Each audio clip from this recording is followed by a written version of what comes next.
It's just important. That's why I think this is so important. I just think our families are messed up and our communities are messed up because we're not operating as a team.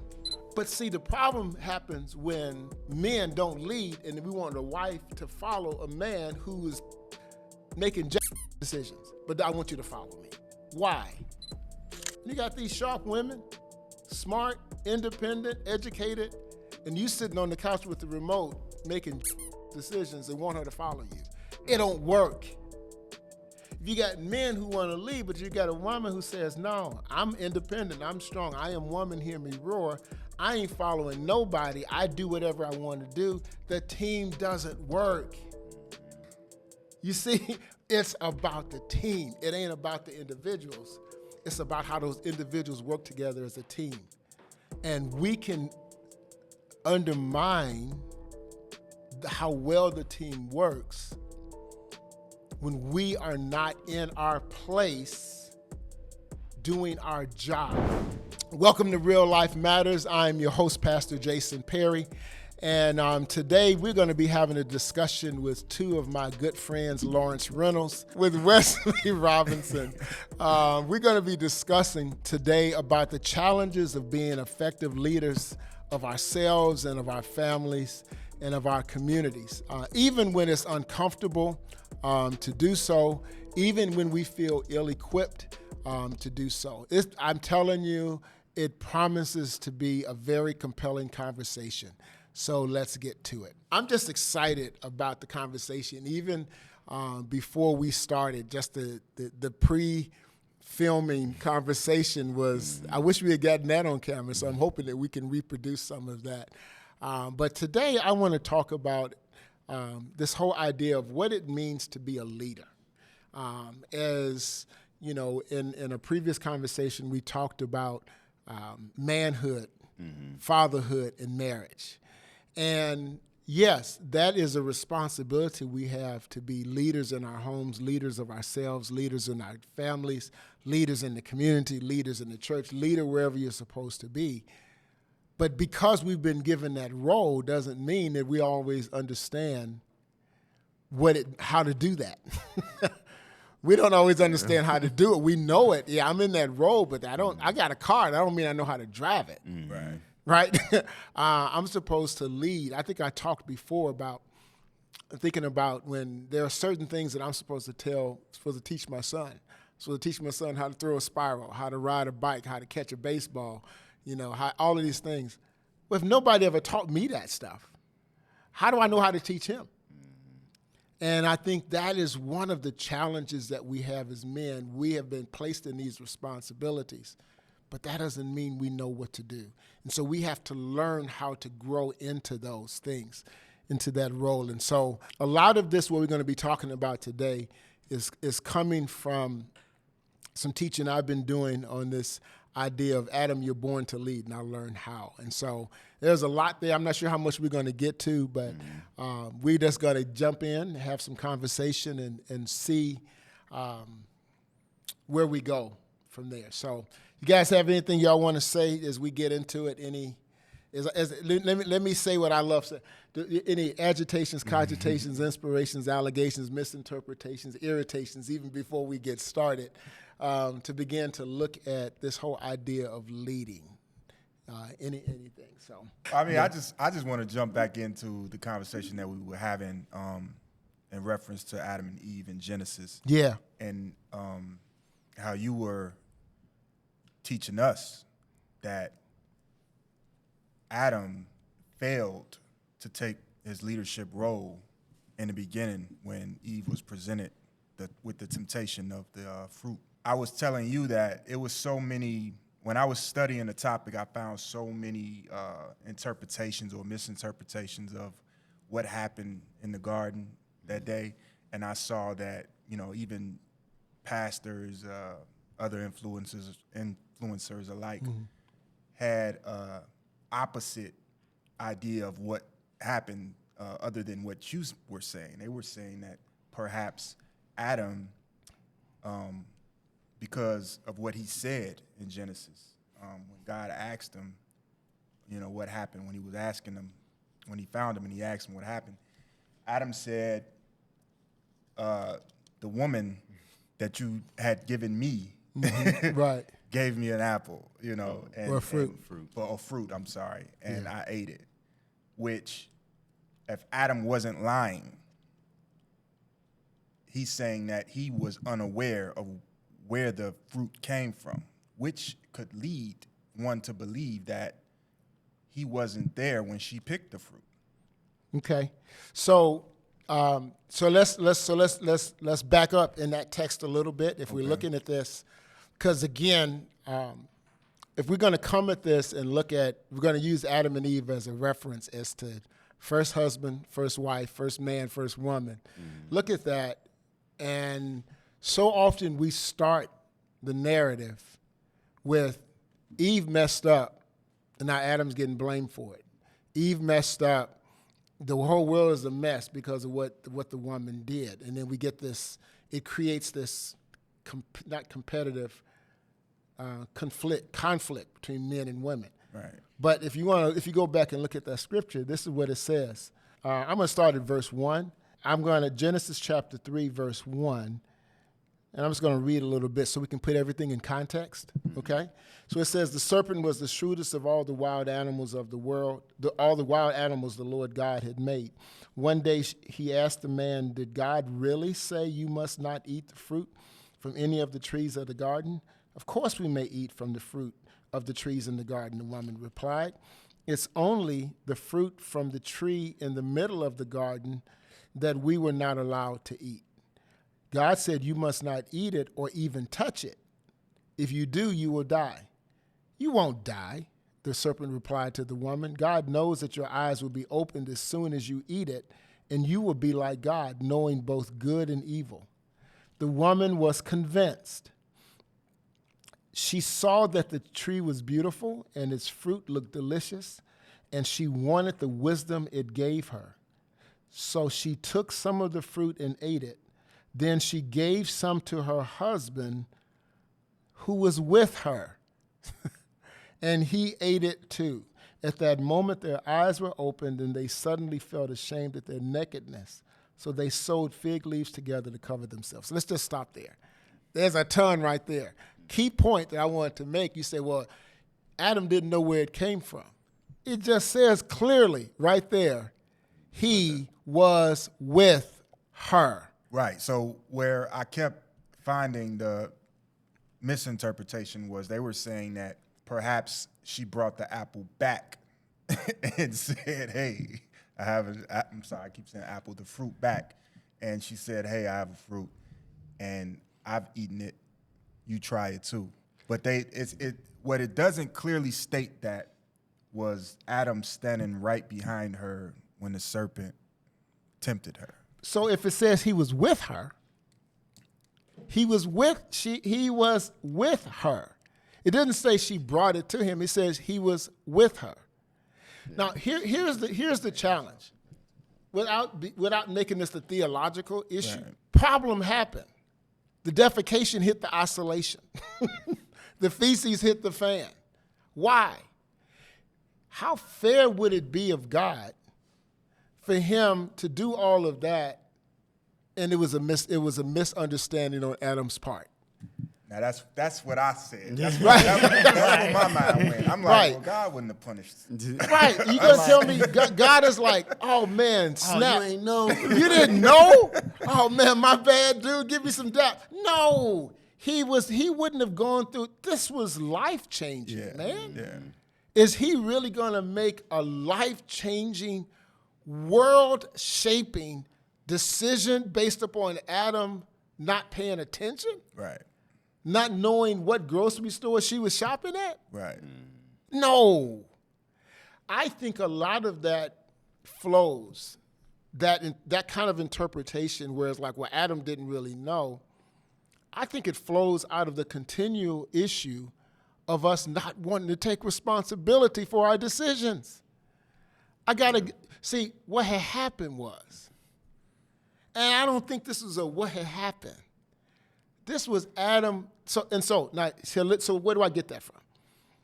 When you look at it, if you continue reading, it says in verse 8, when the cool evening breezes were blowing, the man heard and his wife heard the Lord God walking in the garden. So they hid from the Lord God among the trees. And then the Lord God called to the man. And what did he ask the question? Where are you? Where are you? This is a lot hinges on that question right there. Okay, where are you? And I like to say that God does not ask questions in order to get information for himself. He already knows. God already knows. So if God already knows the answer, God is asking questions in order to create revelation within ourselves. So he's asking Adam a question, where are you? Other words, why are you not in your place? Why are you hiding? What has happened that you are not willing to face me? What has happened that you are not where I placed you? You are out of place. Where are you? That is critical, man. That is critical. Right there for this whole narrative is men, where was Adam supposed to be? If Adam was not where God expected to find him, where did God expect to find him? And why wasn't he there? That is the key point for us as men. And for Adam, and Adam represents all of us. Adam was not where he was supposed to be. And so where was Adam supposed to be? God created Adam first. He created Adam and he created Eve to be a complement. So God gave Adam this responsibility, not because Adam was smarter, wiser, stronger. There is a level of physical strength and things like that. But God created Adam as the head, as the leader. And so therefore, with that position becomes power and responsibility. Right. And so therefore, when God came back looking, who did he hold accountable? He didn't. He went to Adam. Because Adam, he didn't go to, he knew what Eve had done, but he went to Adam because he had placed Adam in charge. So let me say, and so again, there is so much room for misunderstanding when we look at this. And I think so much of the problems we have in the world now comes from a misinterpretation and a misunderstanding in terms of what God intended and how we've operated, and then how we begin to justify our decision making. Right. I can say, well, I didn't know. I didn't know where she got that from. Then why didn't you investigate? And I want it. It's a perfect point, because as you were talking and explaining, I was thinking, I'm like, if he wasn't right there, then it's like, well, how? Let's say he wasn't there, and I'm thinking before we got to this conclusion. It's like, well, he has a responsibility. It's like, what is his responsibility? He's in the garden. He has his wife. Why? They should always be together, essentially. Why would they be apart, honestly? Like, we are apart in this world today. We go to our jobs. We go and do our things. But in the Garden of Eden, you ain't got too much. You got your responsibility, but you chilling. You taking care of the animals, whatever. Like, why? It's only you and her. Why would y'all not want to be hand in hand? And so it made me think about, fast forward to in modern time, the responsibility that we're supposed to have over our wives and our family. And we talk about how important it is for fathers to be at home and things like that. And we think about that instance from, I got to live with my wife and kids, but even how much we work. Right. I remember a time when I was working obscene amount of hours, but we don't realize what it's doing to the family structure. And so just being in our position, being in place to take care of our responsibility, it made me think about that. Even though Adam was there, but just thinking about our responsibility as men and making sure we are there. Right. To show up to do our job.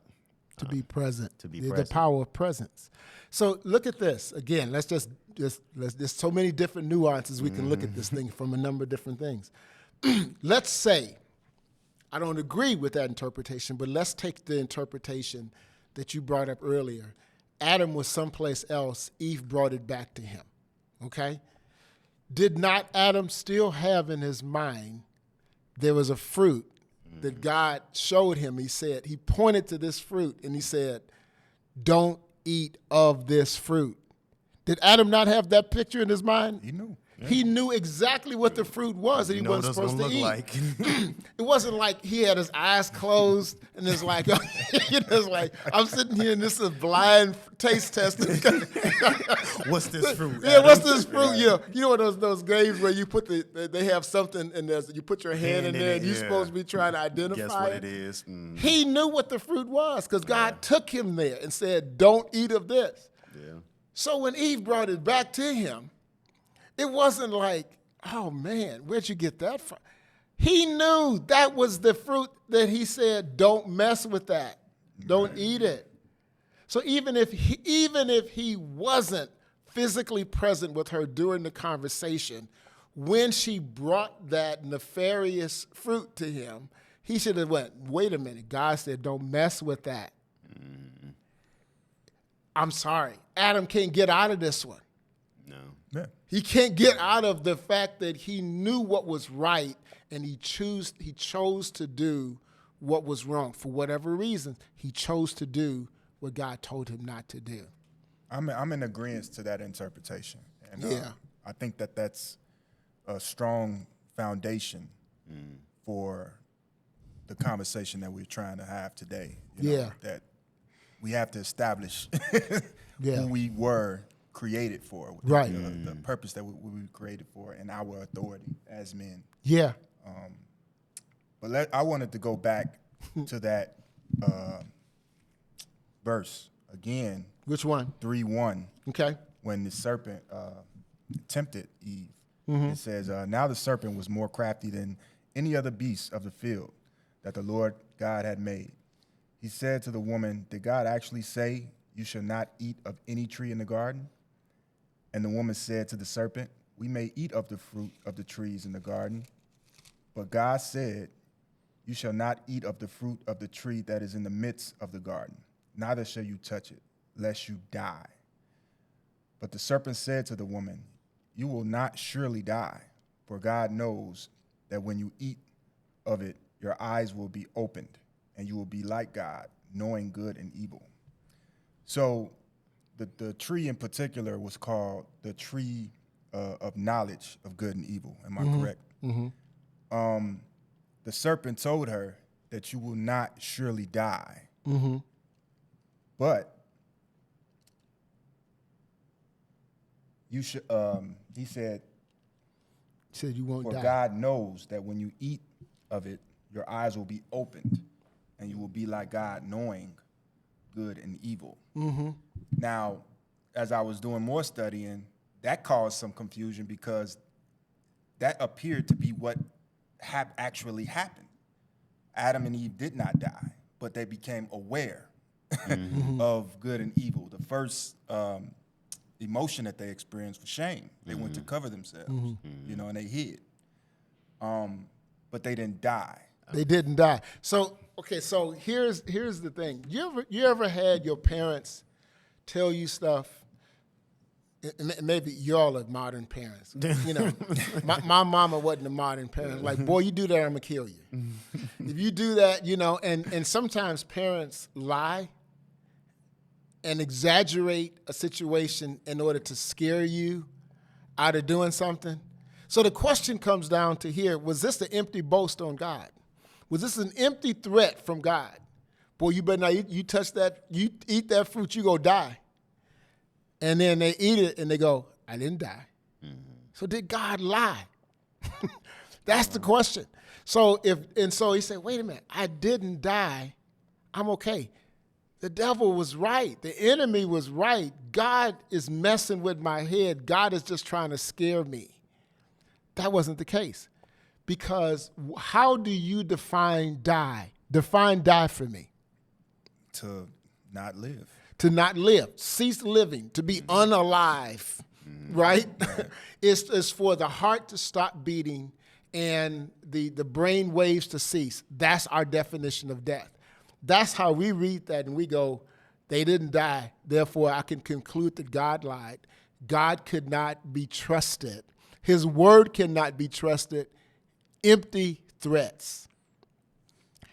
What we fail to understand, God does not operate. God places us in the physical, but God is spirit.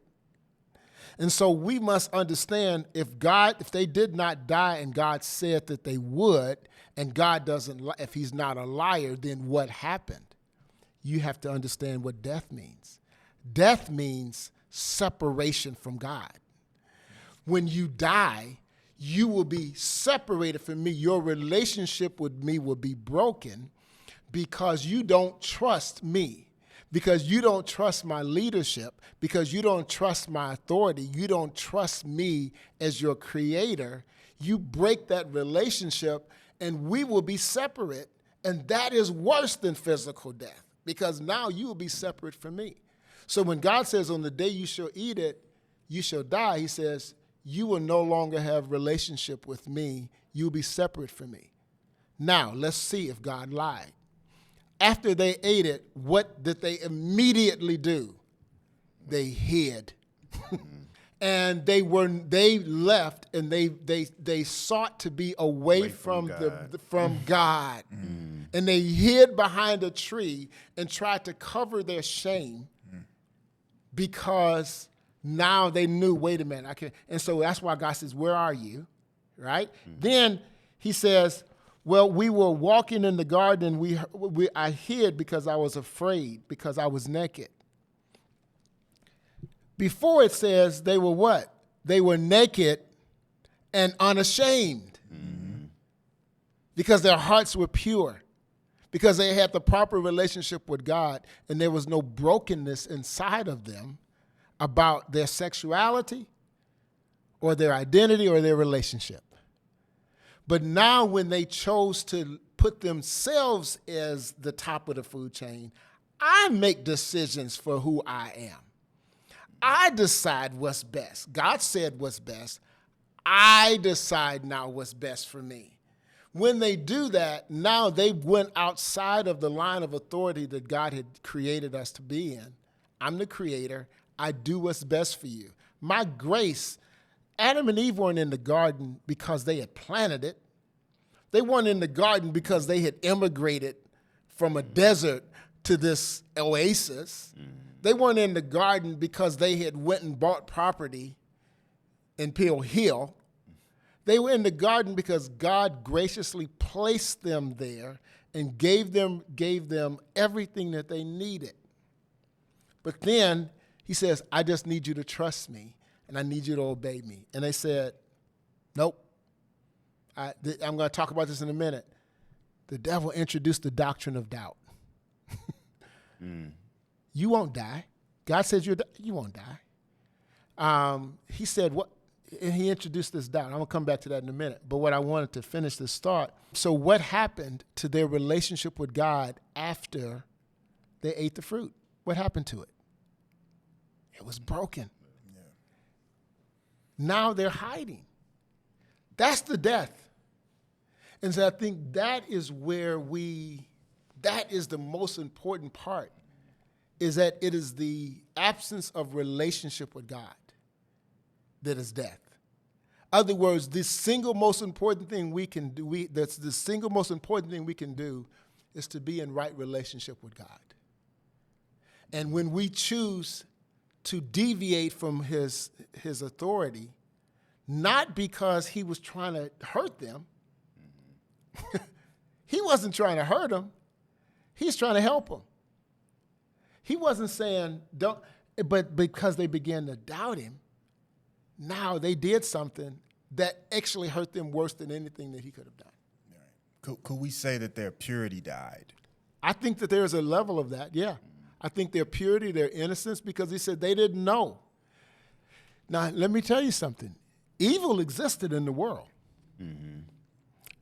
God didn't place the devil in the garden. Evil already existed. Because the serpent, the enemy in the form of the serpent already existed because he had already rebelled against God in heaven and God threw him out of heaven. So this idea that someone could defy God, that wasn't a new thing. And so the devil got thrown out of heaven for defying God and saying, I will be like God. And so what does he do? He comes to earth. Evil existed. And he comes to earth and he takes that same lie and he convinces Adam and Eve, you can be like God. Look at what he said. God says, on the day that you eat of it, you shall die. You won't die. He introduced the doctrine of doubt of the truthfulness of God. You cannot trust God's word. Then he introduced the doctrine of doubt in the goodness of God. God says, don't do it. And he says, listen, no. You can't believe, you can't trust him because of this. God knows in the day that you eat from it, your eyes will be open and you will be like him, knowing good and evil. God is holding back something from you. He's not good. He doesn't have your best interests at heart. He's saving the good stuff for himself. He introduced that doubt. He's holding something back from you. And what ends up happening is that Adam and Eve ended up selling their soul to the devil for something that they already owned. They sold their soul to the devil to get something that was already theirs. The devil sold them their own house. He walked into the house and said, I got a deal for you. Here, give me $100,000. This house is yours. Really? Okay. That's what they did. They sold their soul for something that they already owned. They made in the image of God. And now they're asking the devil to give them that which God had already given them. Right. Because that's powerful. Because the man was out of position. Because he didn't cover. He did not cover. So let's talk about this issue of covering. Yeah, Okay, please. Let's go to this issue of covering. That's a great. I'm glad you said that. This is a great segue for us. So what does that mean? He didn't cover.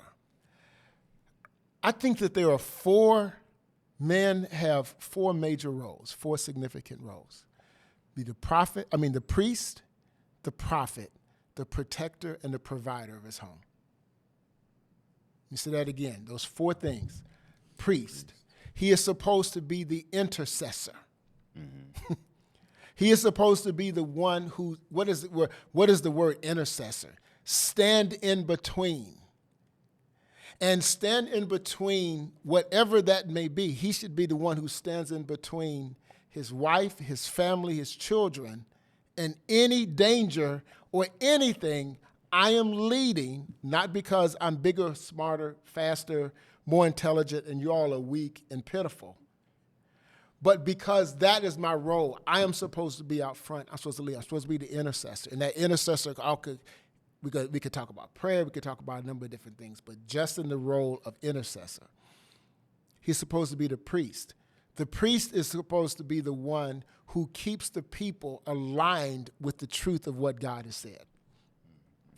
So as the priest, that priest is supposed to know. When you think about Scripture and it talks about Aaron, what was their job? Their job was to maintain the temple, was to keep the people in alignment with what God said, to do all of the obligations that go with leading that spiritual community, to keep the people in alignment so that they were always right with God. That's what the priest did. And that says, and so the priest was supposed to teach, the priest was supposed to instruct, the priest was supposed to tell people, how do you live? How do you live? And so now that was his job. In that role of intercessor, he also is a protector. They're supposed to be, wait a minute, I keep my family from danger. I protect them from whatever that danger may be, physical, spiritual, emotional, financial, relational.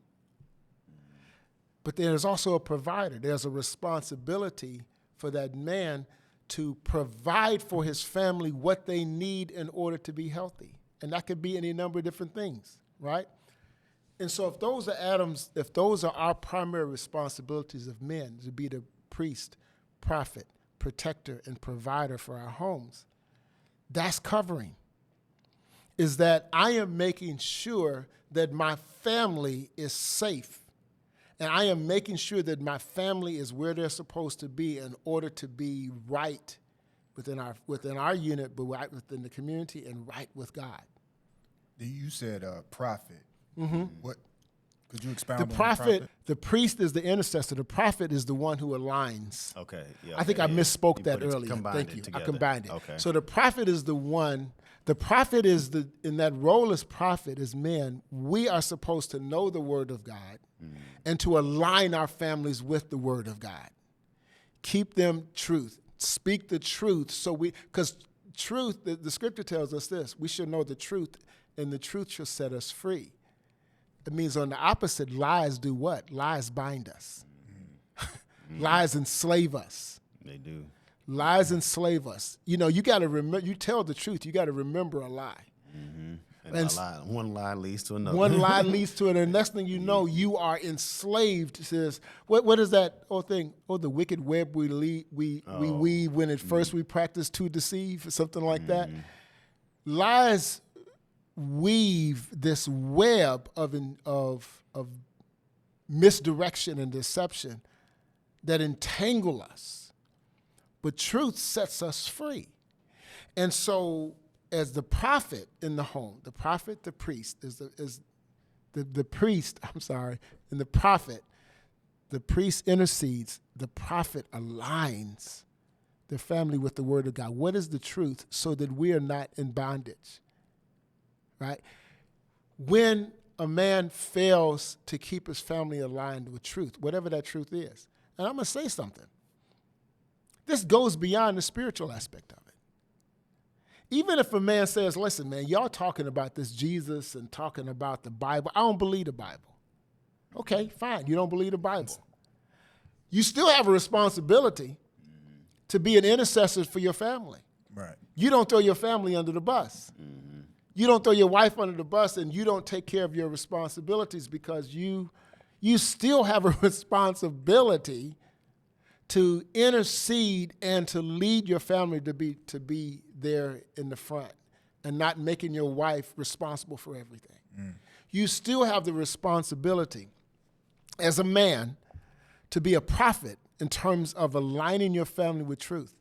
There are certain things in this world that will kill your family if they don't know the truth. Let me give you an example.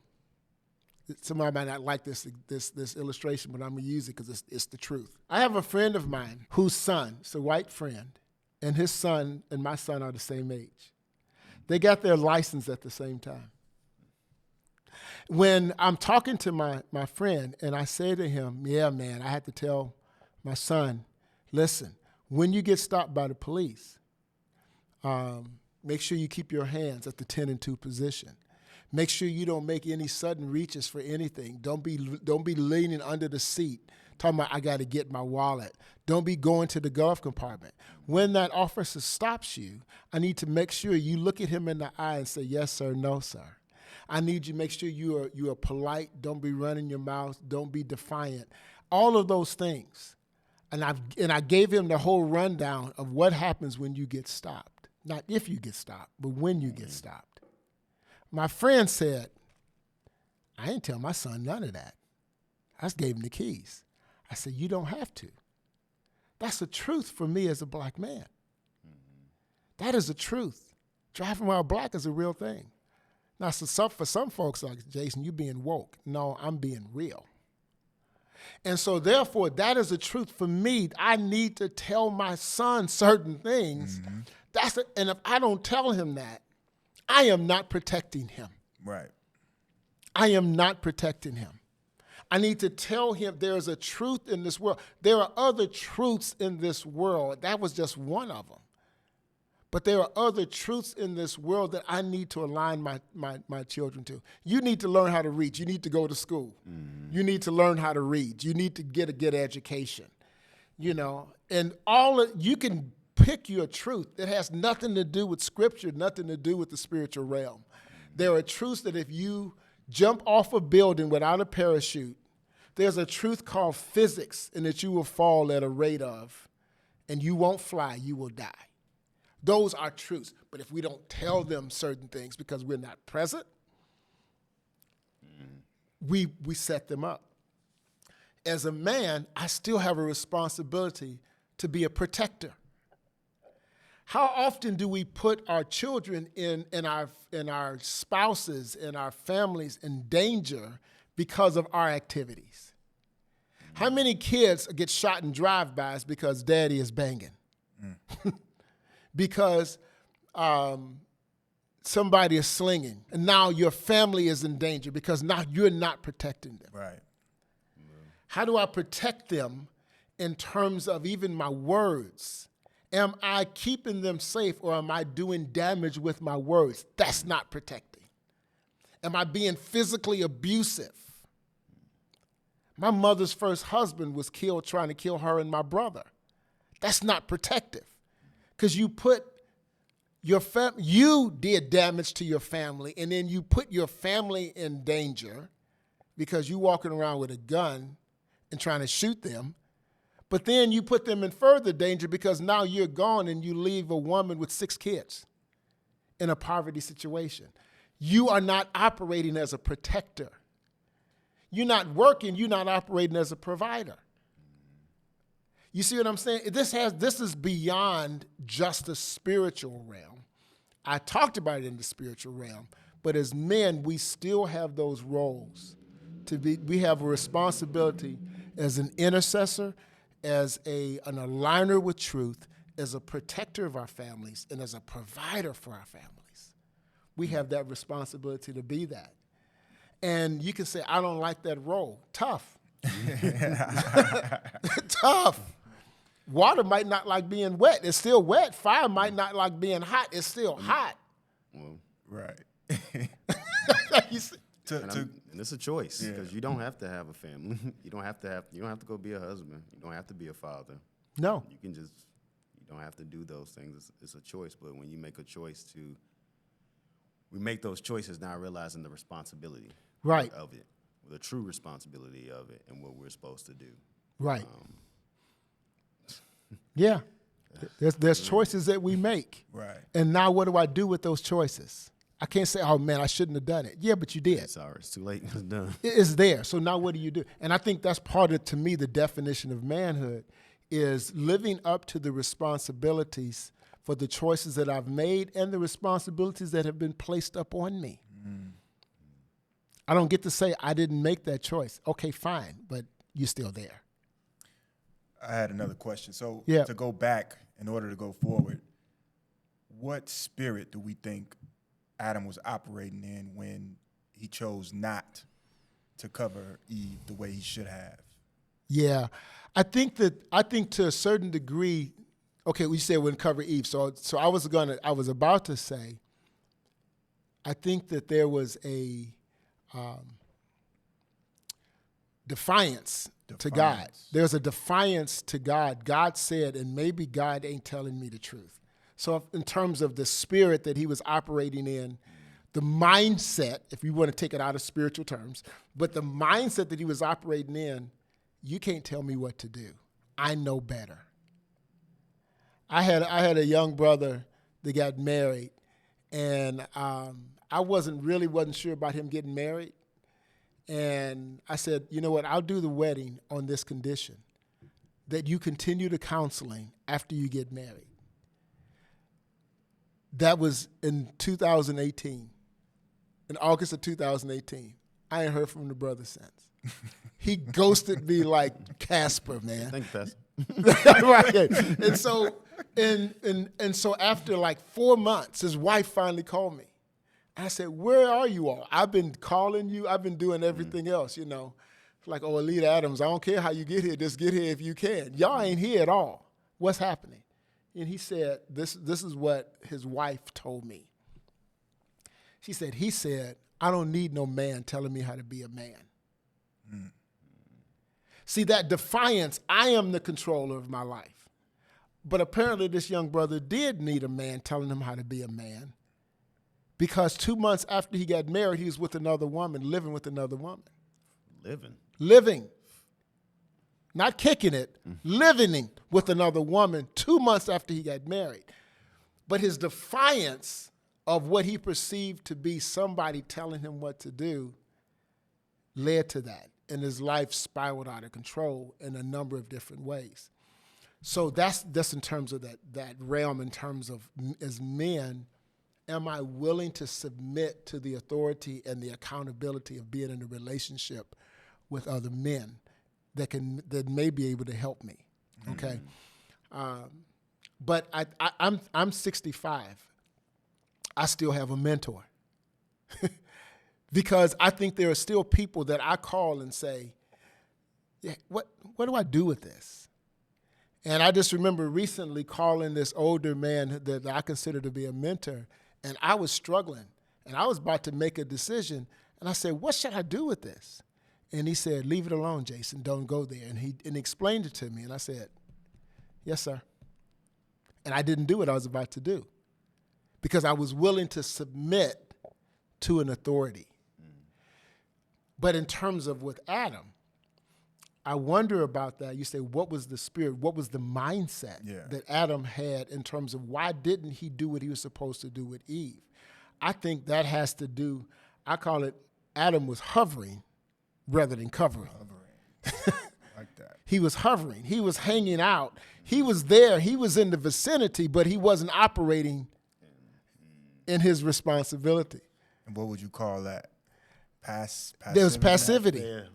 Yeah. It's that passivity. Mm-hmm. Yeah, I don't know if you want to say, yeah. I think it's that passivity. That is a real danger for men because it's like, man, I don't want that. Man, that's a lot of work. I remember, this is a little bit of an aside, but this is kind of funny. I remember this young brother I was working with years ago, and he was hanging out at the corner, where, and I know what happens on the corner. So I stopped because that's what I did. I would go down there and I would go and talk with these brothers. And I'm sitting there, him in my car, and I said, and he was admiring somebody. I said, he got that car, how he got that car, don't you? He's like, oh yeah, he's slinging. I said, okay. I said, I want you to do something better than that. I want you to get a car, but I don't want you to get a car because you slinging. I want you to get a car because you working. You need to get a job, man. He said, okay. So he went and got a job. And then I didn't see him on the corner for maybe about 2 weeks. And I came back one day and he's on the corner again. And I said, man, what you doing back here? He said, I thought you had a job. He said, man, I ain't know it. Mr. P, I ain't know a job was going to be that much work. And so it's like, no. So you know what he did? He left the job because he didn't like the boss telling him what to do. Mm-hmm. He didn't think it was going to be that much work. And so as a result of that, he went back to doing that which was easy rather than doing that which was right, okay? Sometimes as men, we got to be careful. There's this thing in us, there's this natural, let me just lay in the cut. You want to take that responsibility? Go ahead. Because, responsibility is hard. Oh, yeah. Would you say that passivity is the main reason why men lack leadership in today's world? Because we're becoming more passive? I don't think there's any question about that. Passivity is a major issue for us as men. It's a very big issue of just simply not wanting to do the work that comes with that responsibility. I lead an organization. There is tremendous pressure from leading an organization. When you lead an organization with a budget of close to $1 million, okay, there's staff, there's responsibilities, there are people problems. I was sharing with Lawrence earlier. Every Sunday, I stand before people, and I have an opportunity to offend 230 people and get 230 people mad at me every single week. It would be so much easier to go, man, listen, I don't need that. I don't need you. I don't have to take that. It'd be easier to go do whatever you want to do. But if I'm going to lead, I have to sometimes take bullets, take rocks for things and keep my mouth closed because keeping my mouth closed is better for the organization and better for the people I'm leading rather than me just jumping in and defending. That's not passivity, that's wisdom. But the passivity just simply says, whatever. Que sera, sera, whatever will be, will be. And so as I think about, we gotta be careful about that as men. Are we hovering? Are we, and in Adam's case, not only was he hovering, he also started hiding. Because when God came, he threw God under the bus. He didn't even take responsibility. He said, God says, Adam, what did you do? This. And he said, listen, me and the elephants and the giraffes, we were down here just chilling. I'm playing catch with the monkeys. I mean, come on, we just chilling. I'm swimming with the dolphins. We just chilling. You are the one who gave me non-elective surgery and brought that woman to me. The woman you gave me. He took no responsibility. He didn't want to be responsible for her. He did not want to be responsible for his decisions. He didn't want to be responsible for her, and he blamed God for all of it. You see, that right there is that spirit of not taking responsibility. How many? I saw this. I won't even use that. How many men will not take responsibility for the decisions they made, the children that they make? I get married. I'm not taking responsibility for my house. I'm not taking responsibility for covering, Right. for protecting, for providing. That's a level of passivity. And a lot of times that passivity grows out of arrogance. It just grows out of not wanting to step up and to do the hard things of leading. Let me read to you a quote I read from a book called Manhood Marred, Overcoming Passivity. And this quote says, today, however, movies and television often portray men as clueless, game-addicted couch potatoes rather than active, hard-working leaders. Often the strong and sensible character in movies and television are women. When portrayed as strong, men often exaggeratedly suffer from an overdose of testosterone. Of course, the blame cannot wholly be laid on our modern culture, since male passivity also began in Eden, when Adam failed to stand up to the serpent and protect his wife from its temptations. As inheritors of Adam's sinful nature, we all can fall into passivity, failing to work and lead as we should. Yeah. And I like what you just said. Well, I like what he just said. Yeah. I didn't say it. Yeah. I believe that all spirits have identities, right? Yeah. You can see them. They look like something. Yeah. And what I wanted to talk about too is let's give more modern examples of what passivity looks like in today's homes world. today. You know, Yeah. like what would you think about, you know? So I, as we were just talking, I was thinking about that in the modern times, and like when we talked the responsibility like Adam did not want with Eve, in a sense, when he did not cover her, he was just hovering. And I'm thinking about how we have to talk with our spouses and things, and we may see some things, but instead of addressing it, it's like, I don't feel like debating.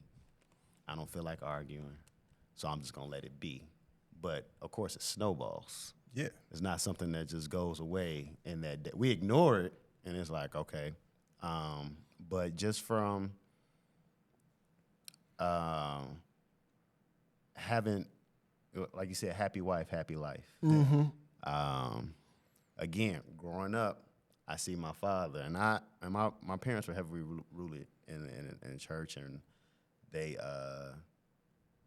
were believers of Christ and everything. And so I'm watching him, and from a kid, I'm seeing him buy flowers and do these things, and take on responsibility, be busy, so forth. But I guess and I didn't see my parents argue and stuff, but I didn't know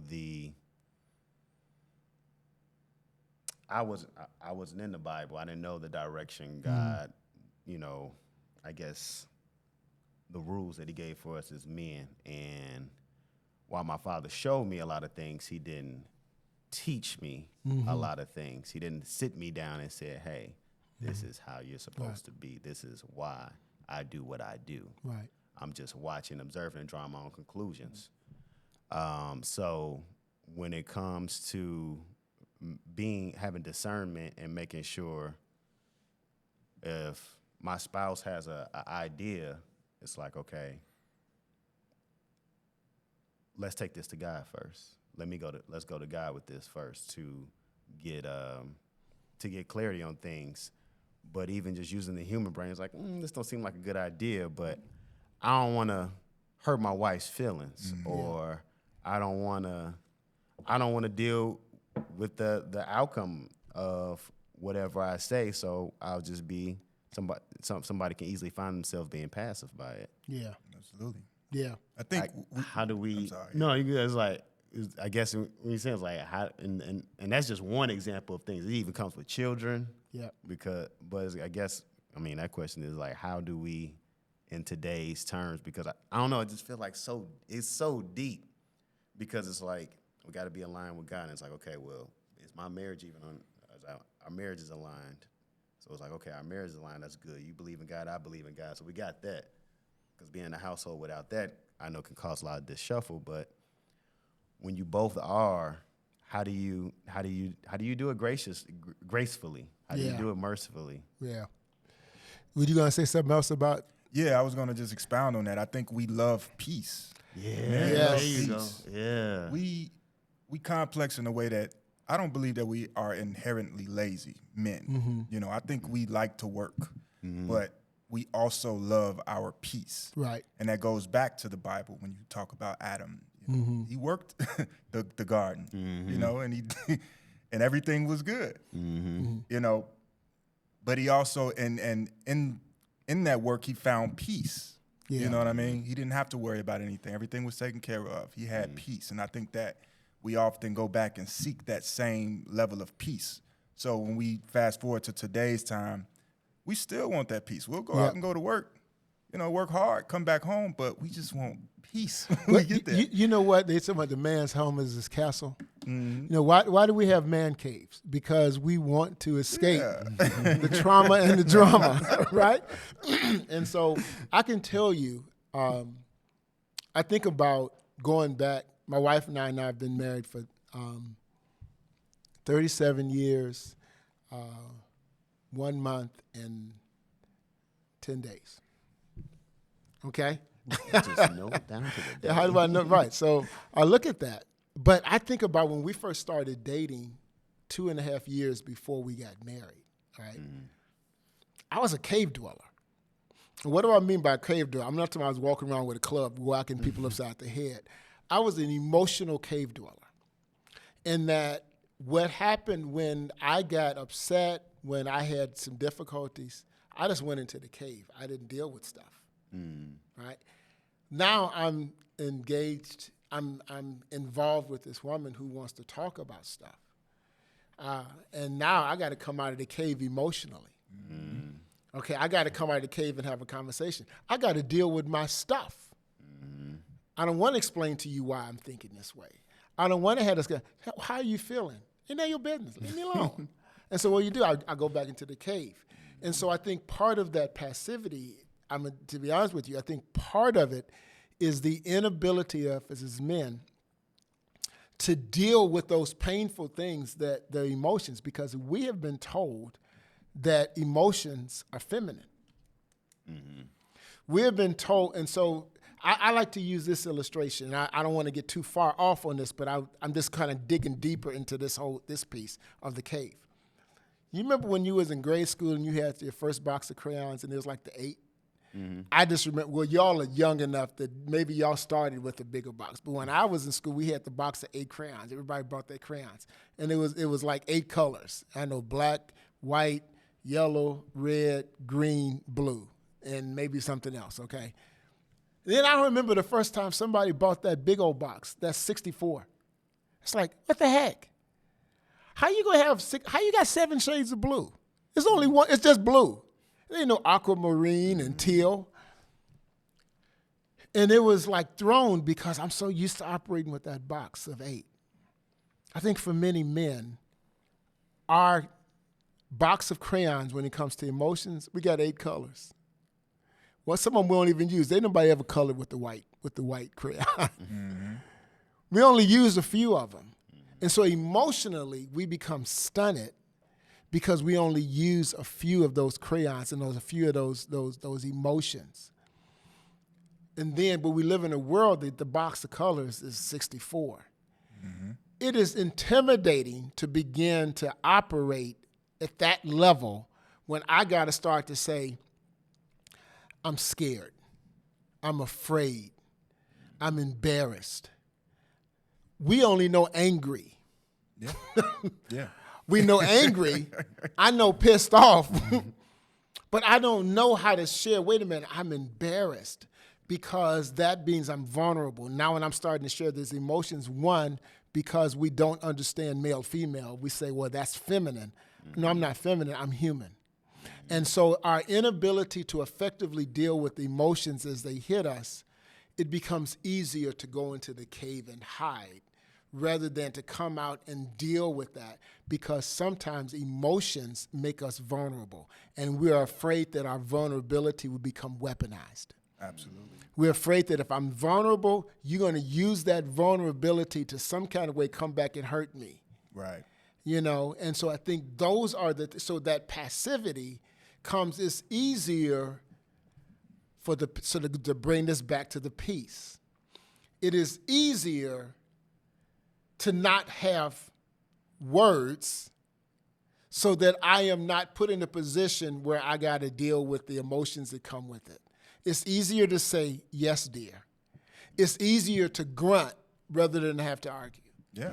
Okay? Yeah. It's easier to acquiesce rather than have to defend my position. Ooh, and I want to hit on that too. Yeah. I've found that a lot of men don't like to explain themselves. Yes. We know how we feel. Yeah. Yes. Yeah, we we know do. how we feel about things, but we don't like to explain ourselves. Yeah.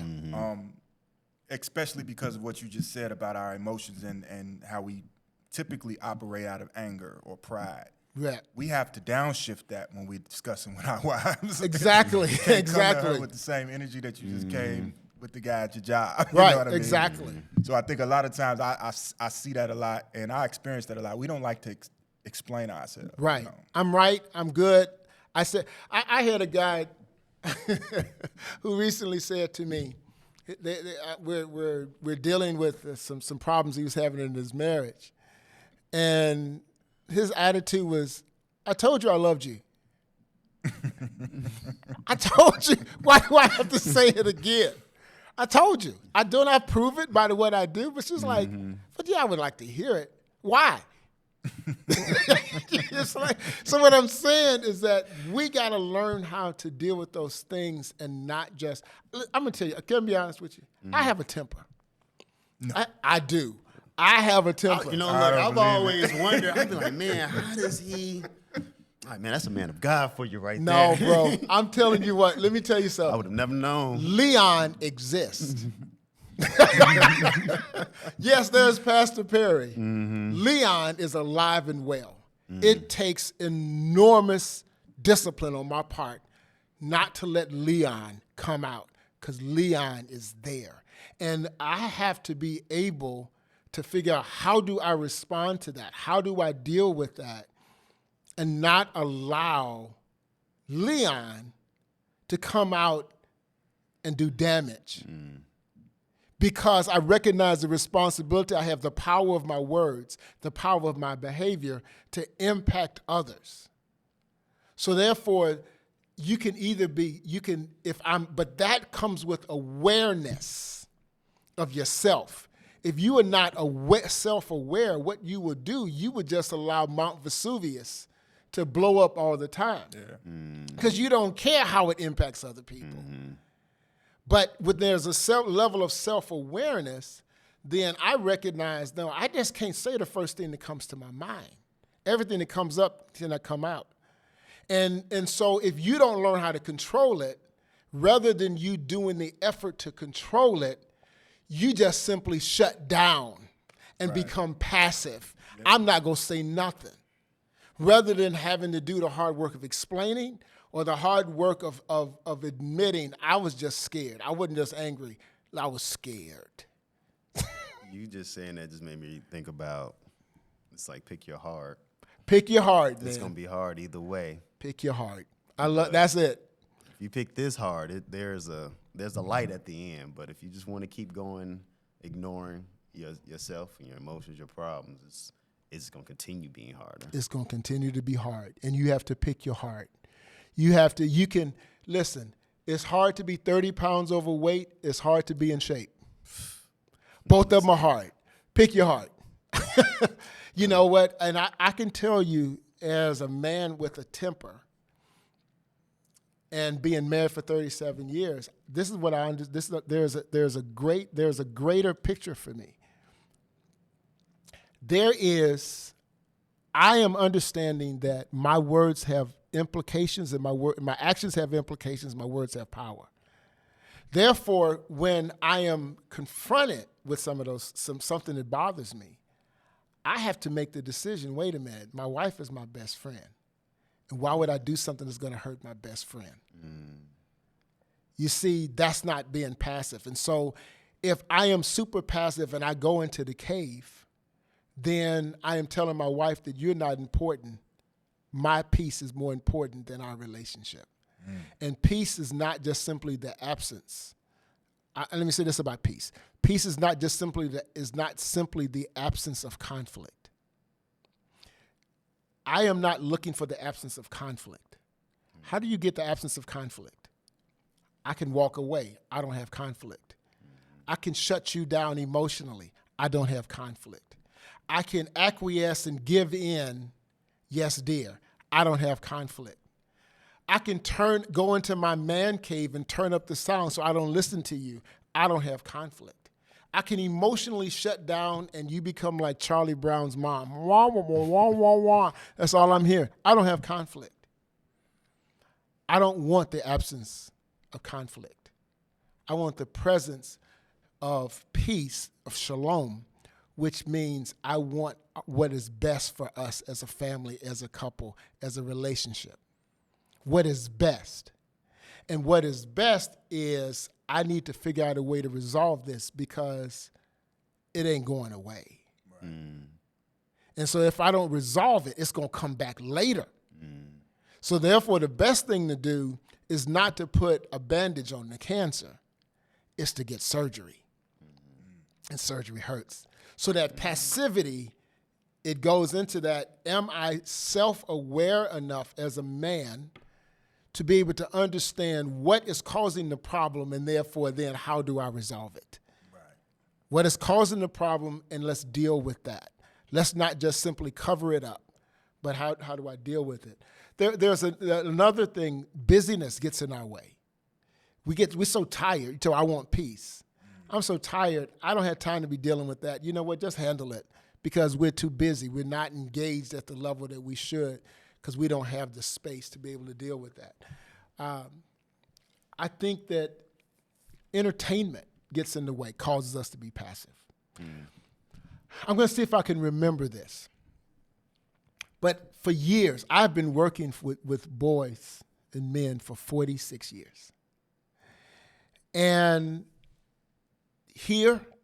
I just remember at one point, I'm in Africa, I'm in Bermuda, I'm here, I'm having somebody call from Canada, and they all ask me the exact same question. What's wrong with our boys? And I kept hearing that. I was like, what is going on? I'm looking at what's happening in schools. I'm working in schools. The boys are in trouble. The boys are not achieving. The boys are in jail. What is going on with our boys? And I came up with something. And this is mine. I'm not blaming it on anybody else, but this is what I call it. I call it the pleasure principle. Okay?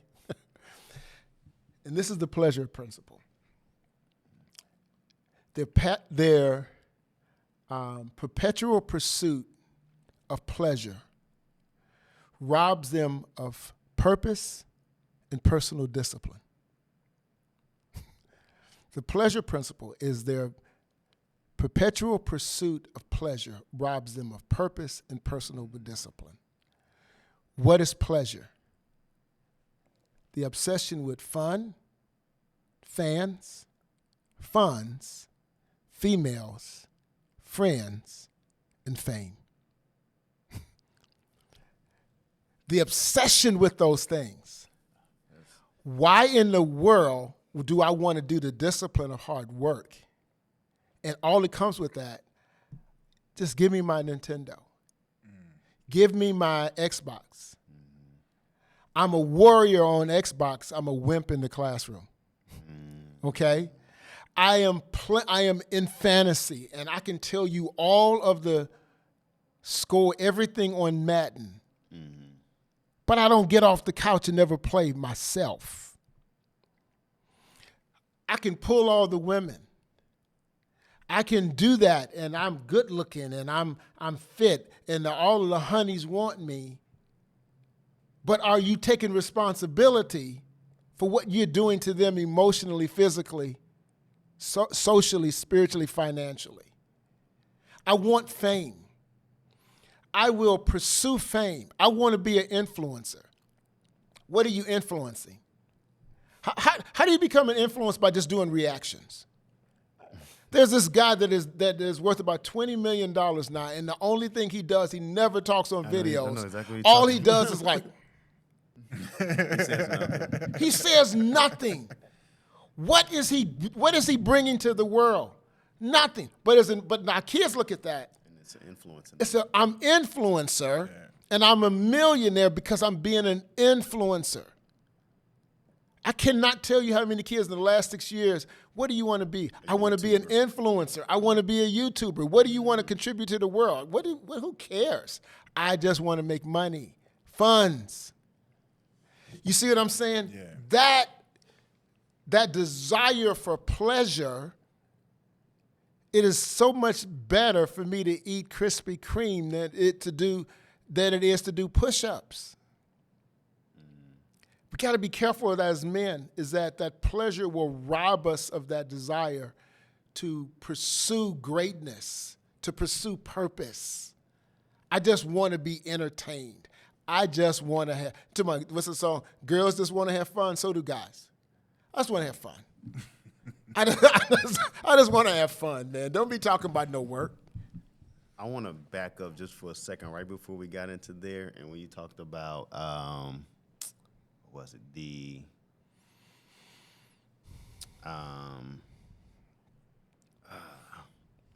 lost it. It was basically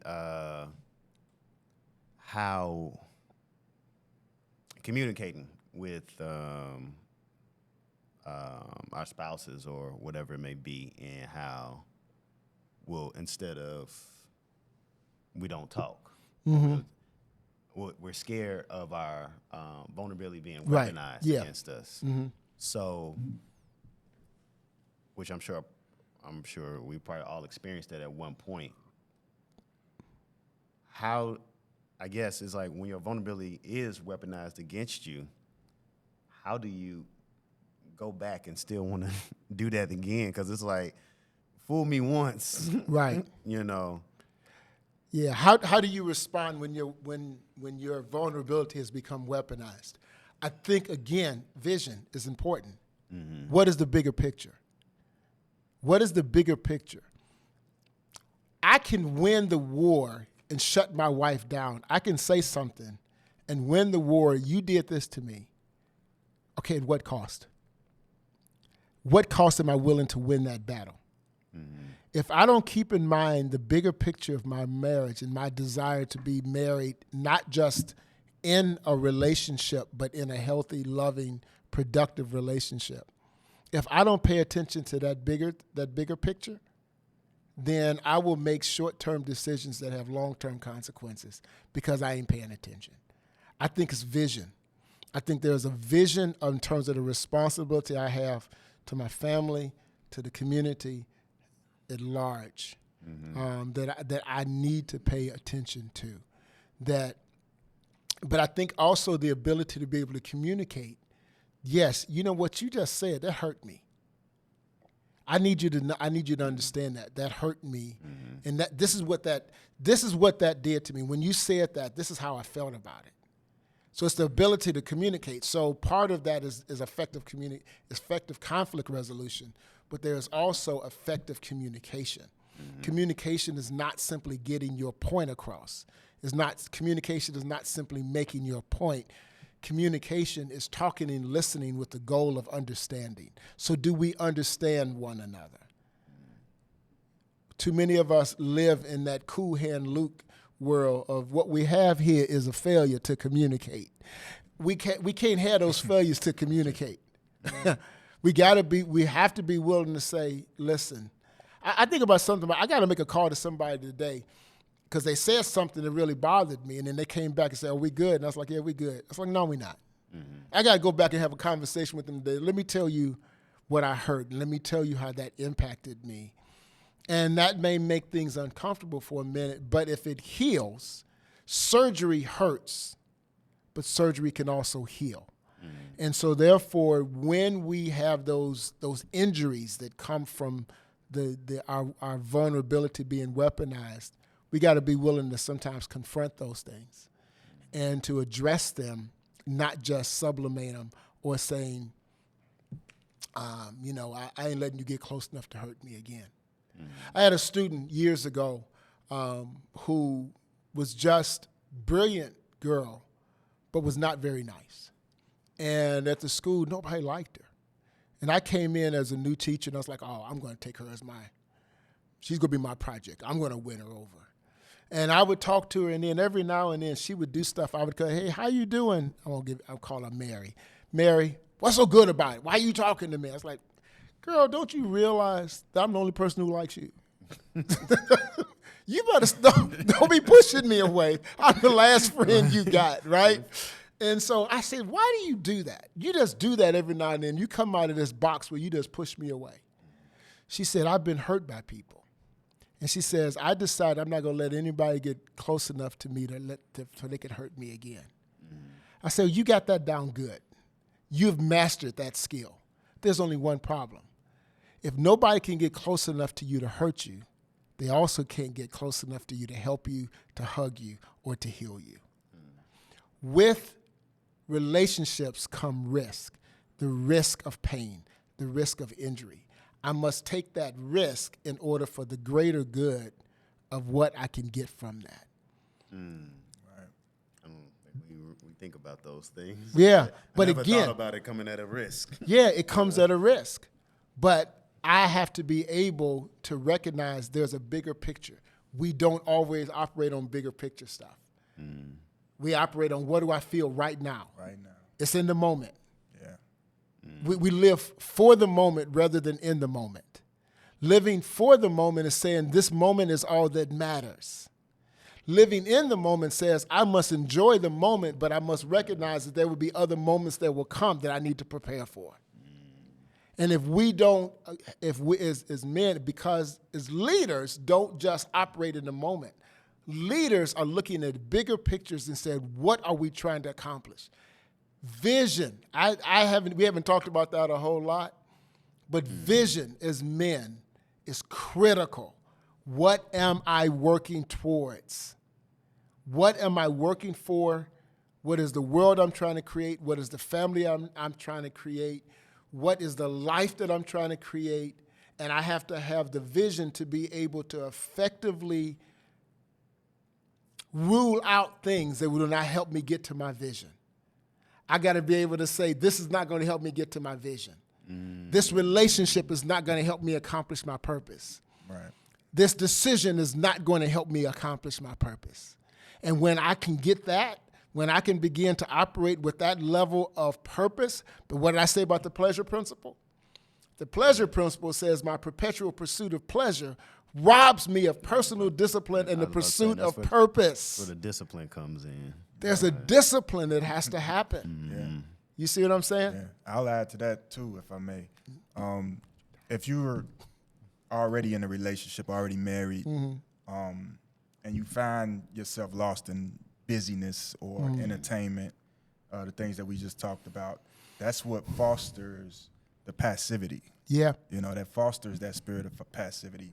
And more often than not, the woman is going to be the first one to notice that the train is going off the tracks. And that's where you get the nagging.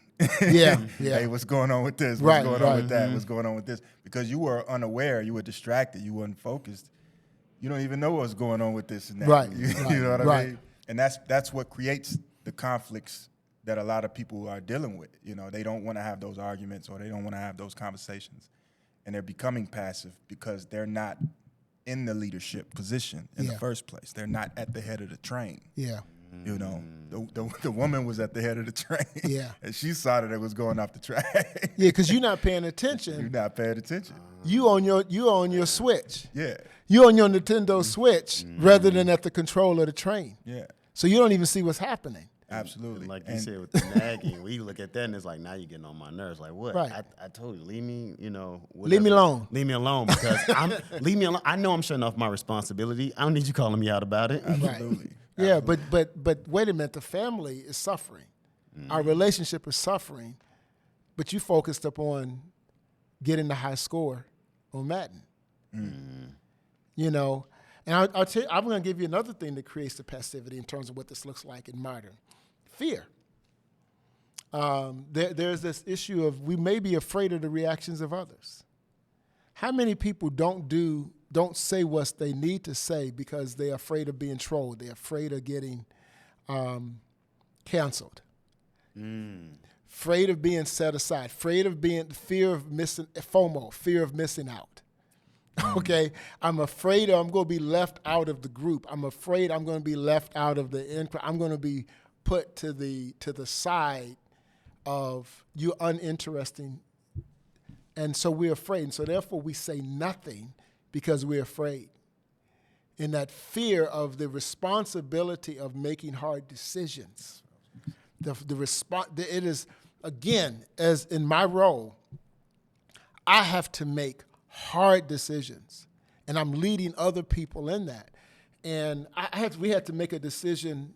I think it's now coming up. It'll be 2 years in September. Well, we had a preschool that was operating for 39 years. And it was one of the best, matter of fact, it was rated, I think, one of the top 3 preschools in the whole region. Well, we made the decision after a point for a number of different reasons that it was not fulfilling the vision and the mission for which it was created. We made the decision to shut it down. I remember having to make this decision, and is with the team. I didn't make the decision. We made the decision. But there were people involved in it that their kids, people who were making the decision, their kids went through the preschool. In some cases, their grandchildren went to the preschool.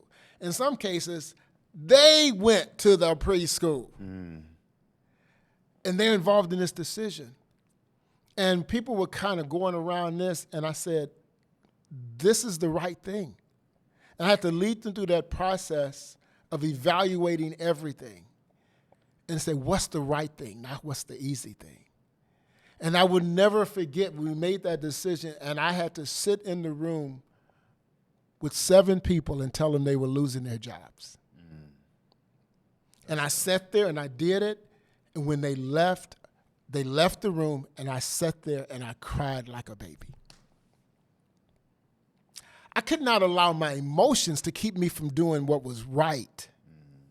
But the fear of people not liking you, the fear of people saying bad things about you, the fear of people leaving you, the fear of you having diminished influence and vision and visibility.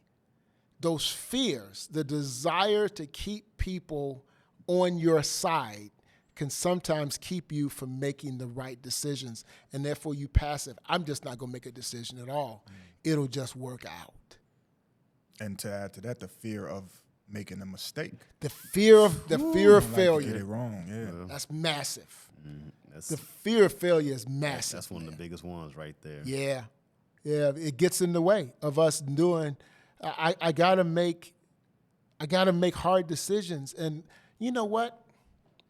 I could be wrong, but I also might be right. You never. What did Michael say? You never miss a shot that you don't take. Exactly. You can't be afraid of. You can't play as men. This is critical. we cannot be afraid. We cannot play not to lose.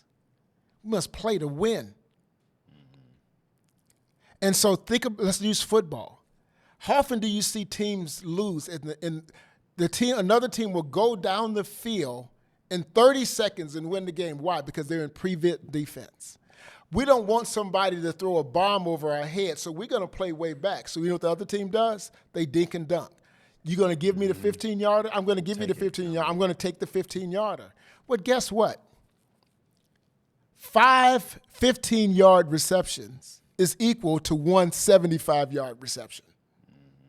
Yep. But prevent defense is playing not to lose, and you don't play. We don't operate effectively as men when we're playing not to lose. We're afraid of making a mistake. Yep. We don't play with the level of aggressiveness and the level of confidence that we're supposed to. So we just let stuff happen, hoping that something big doesn't happen, and maybe the time will run out on the clock, And we can escape out. and we can escape. Right.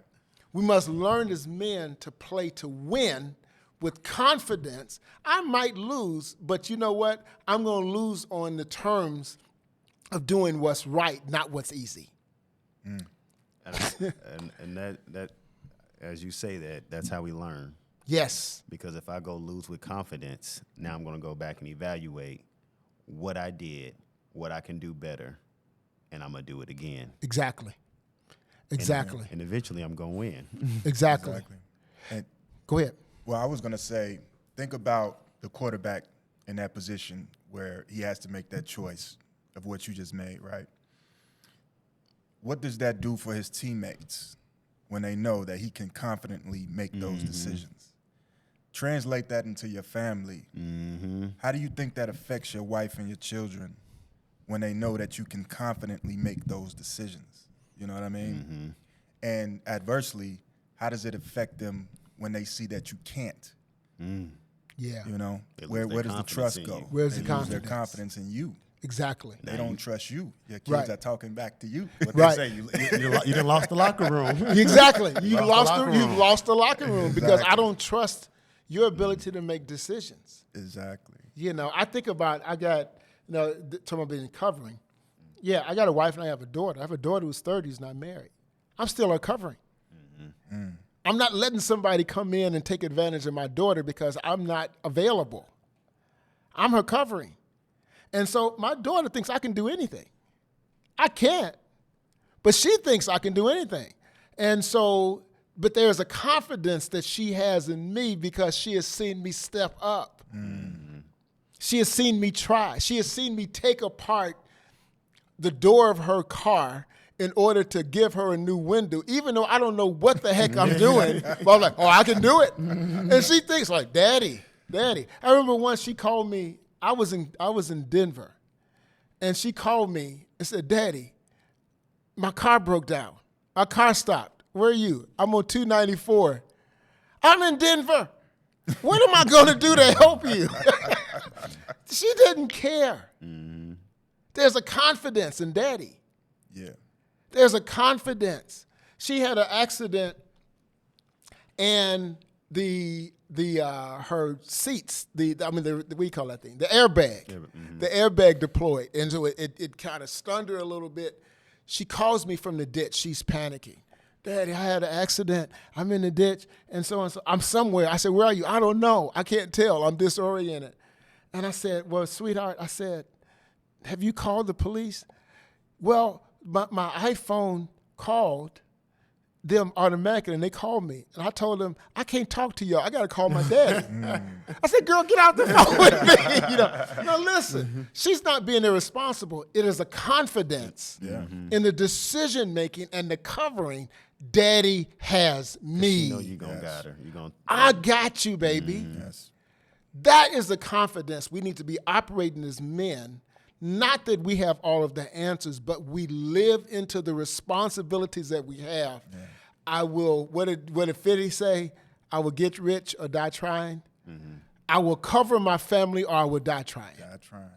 And I would say to that too, that's a good sign. If you ever needed a sign, if you were a good leader, If your family calls you a lot, Yeah. asks you for Yeah. help on things that you probably don't know anything about, Right. but Yeah. they're still calling you, you know what I mean? That's a Yeah. good sign that, you're a trusted leader, Yeah. And so I think, again, man, this passivity is a massive, massive piece. Too many men are just laying in the cut, letting stuff happen.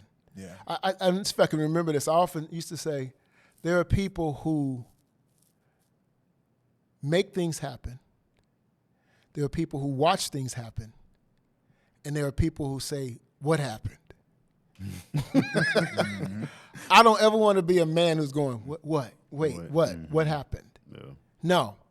I got to take the lead. Even if I'm wrong, I'm going to do it confidently. But I'm going to be as prepared as I possibly can to do the best possible job I can based upon the vision that I have for my family, my community, myself. Based upon that, what steps do I need to take in order to lead? I may not know how, but I'm going to learn. I can tell y'all, man, I'm 65 years old. I have never called a man daddy in my life, ever. But I've learned how to be a good father, not because it came naturally, but because I learned, I made mistakes, I listened to other people, being able to say, hey, you know what, I'm sorry, I messed that up. But I'm committed to being a good dad, not because I had a great example. Well, I did have a great example. It's my Heavenly Father. And there were things that I learned, but I also saw it in other men that I did not have in my own home. And I cannot make that excuse. And I've said this before, for many men, the sense of inadequacy overrides their sense of responsibility. This fear, I don't know, I may fail, and I don't want to fail. Failing, for most men, failure, being labeled as inadequate, feels worse than being irresponsible. And so for many men, the sense of inadequacy overrides their sense of responsibility. And good men, strong men, say, I will override my inadequacy in order to be the responsible man that I'm supposed to be. Right. And that's what we have to strive to be. So what do you think, if to those out there who may be watching, who might find themselves in a position where they're not in control, they're not, they don't have the signs of good leadership, they're getting the nagging from the wife, getting disrespected by the children, and things are just falling apart at home. What steps do those men need to make to get back into that driver's seat and yeah, that's a regain good question. control? That's a really good question. I think that one, we have to look and say, wait a minute, what's missing? I got to take inventory of myself. If I don't like where I am, then I need to make a decision. Where do I want to go? There has to be some looking at yourself. There has to be some introspection. But I think that another thing is that, so it begins with that. I have a model in my office that I use. I call it the E4 model. It's envision, execute, evaluate, re-envision, envision again. Envision, what do I want to do? Execute, do it. Evaluate, how did I do? Envision again, how can I do it better? And then let's start it, right? So I think as men, rather than simply saying, I'm inadequate, I failed, I'm jetting, I got to look at that and go, wait a minute, okay, yeah, I messed up. I got to confess that. But then I say, I want to do better. Now, what do I need to do better? Are there books I need to read? Are there relationships I need to be in? Are there steps of improvement that I need to make? Are there relationships I need to end? Are there associations I need to end? Are there habits I need to stop? Are there habits I need to start? There has to be a radical self-examination based upon vision. Who do you want to be? Who do you want to be? Now, how do I become that person? I think that part of that is being in community, being in community with other men. And so that's why we do this gatekeeper group.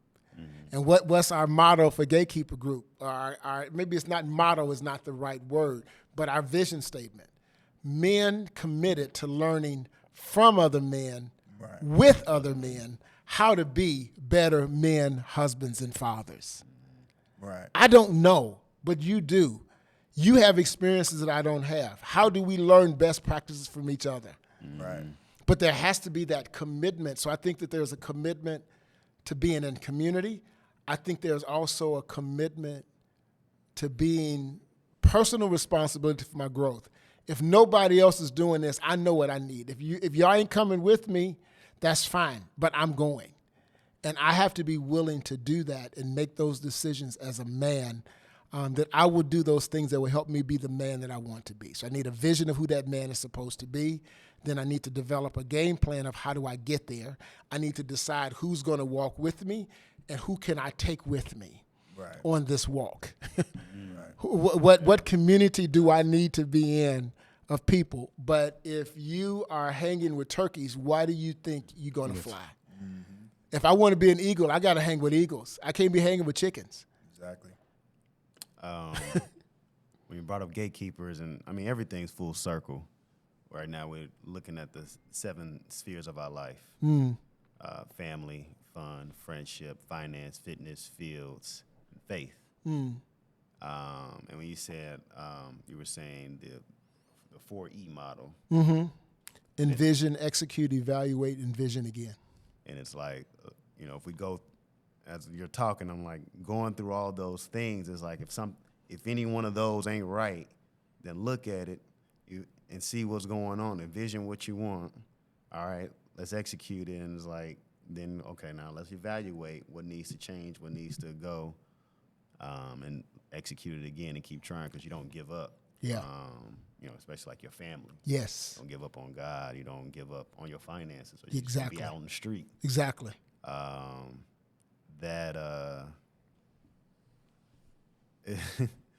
It's a healthy cycle. Yes. It's a healthy cycle. Yeah. It takes work, but it's a healthy cycle.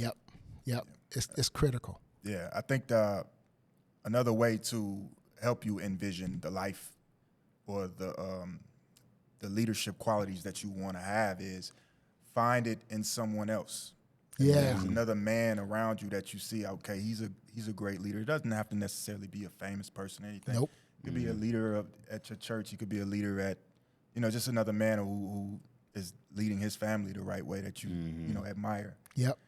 Pick apart some of the aspects that and the attributes that Yes. they're using.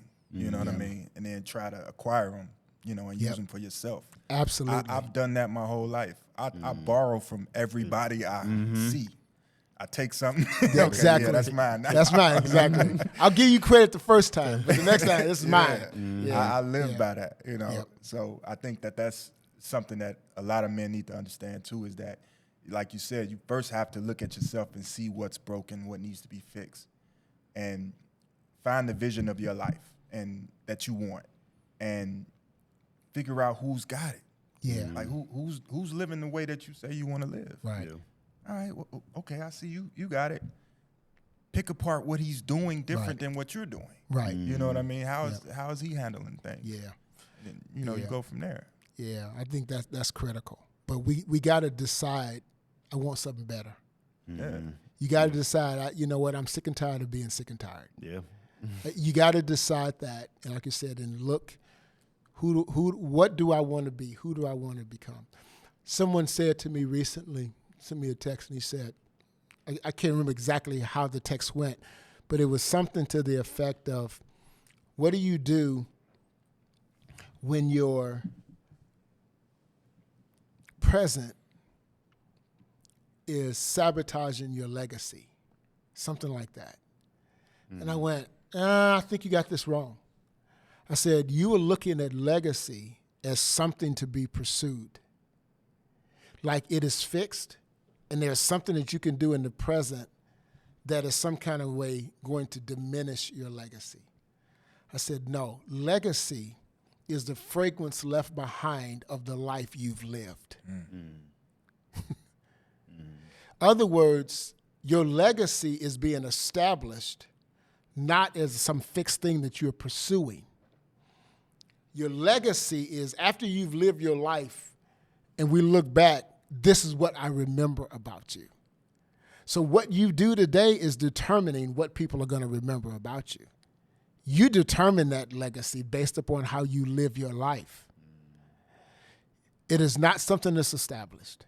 It is something that is being created every day by the decisions that you make. And so as a man, we must decide, who do I want to be? Who do I want to be? And am I willing to do the work to become that person? How do I want to remake my life? In my book, Dads and Diamonds Are Forever, it's aimed at returning fathers. We often hear of absentee dads, absentee fathers, these guys that have jetted because they're afraid of the responsibility or they've been in jail or whatever. Now they're coming back and they want to be a part of their families. I'm saying it's great that you want to be a returning dad. Now let's decide what kind of dad you want to be. What kind of man do you want to be? And let's understand that all of the potential is in you to be that. All of that potential is there. But the battery is full of potential. But that potential is not realized until you put into the right setting that releases that potential. And so in the same way as men, we have to look at, wait a minute, I have great potential because God put that potential in me. There's greatness in me. But so often we are distracted by how the enemy has deformed us rather than understanding how God has created us. And we look at the demonic graffiti that has been written on our lives that defaces us. And we become so focused upon the demonic graffiti that we forget that there's a Picasso beneath the graffiti. And so as men, I have to come to that understanding. No, there is greatness in me. There is potential in me, but I must be willing to pursue it with everything that I have. And I define success this way. Success is coming to understand the unique purpose for which you have been created, and then giving your life to turning that potential into reality. And when we understand that, it's like, no, I got this in me. I got this in me. And I am going to work hard. I'm going to give everything in my ability to become this person because there is greatness in me because I was created for it. I was created to lead. Now I have to learn how to do it. I think our time is up for today. I think our time is up. We need to go. And so thank you all so much for joining us on this episode of Real Life Matters. Hope that you will join us the next time. If you like what you're seeing, put a comment on the YouTube page or wherever you see it just to let us know that you're watching and that we've made an impact in your life. We may come back to this discussion. There may be some more things on this topic that we haven't covered. But thank you so much for being with us. Thank you, Wesley, not Maurice, and Lawrence for joining us today. Be with you, and men, be great. God bless you.